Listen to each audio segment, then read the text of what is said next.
পদত্যাগ করে দেশ ছেড়েছেন শেখ হাসিনা, সঙ্গে আছেন রেহানাও। গণভবন থেকে যে যা পারছে নিয়ে যাচ্ছে। পুরো খবরটি জানতে হলে ভিডিওটি শেষ পর্যন্ত দেখুন। সোমবার 5 আগস্ট বেলা 2:30টায় বঙ্গভবন থেকে একটি সামরিক হেলিকপ্টার শেখ হাসিনাকে নিয়ে যাত্রা করে। এ সময় তার সঙ্গে তার ছোট বোন শেখ রেহানা ছিলেন। সংশ্লিষ্ট সূত্র জানায় তারা হেলিকপ্টারে ভারতের পশ্চিমবঙ্গের উদ্দেশ্যে রওনা দিয়েছেন। এদিকে দেশের নেতৃবৃন্দের সাথে সেনাপ্রধানের আলোচনা চলছে।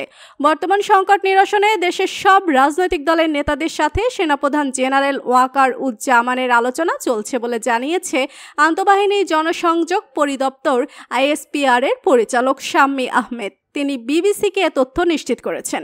এদিকে বার্তা সংস্থা এপি জানিয়েছে শেখ হাসিনা ও তার ছোট বোন শেখ রেহানা গণভবন থেকে নিরাপদ স্থানে চলে গেছেন। শেখ হাসিনা যাওয়ার আগে একটি ভাষণ রেকর্ড করে যেতে চেয়েছিলেন, তিনি সে সুযোগ পাননি। শেখ হাসিনা দেশ ছেড়েছেন এই খবর ছড়িয়ে পড়ার পর গণভবনে ঢুকে পড়েছে লাখো জনতা। সেখান থেকে কেউ কেউ বিভিন্ন জিনিসপত্র নিয়ে যাচ্ছেন বলে দেখা গেছে। সোমবার বিকাল 3টার দিকে ঘটনা ঘটে। তাদের গণভবনের মাঠে হাত উঁচু করে উল্লাস করতে দেখা গেছে।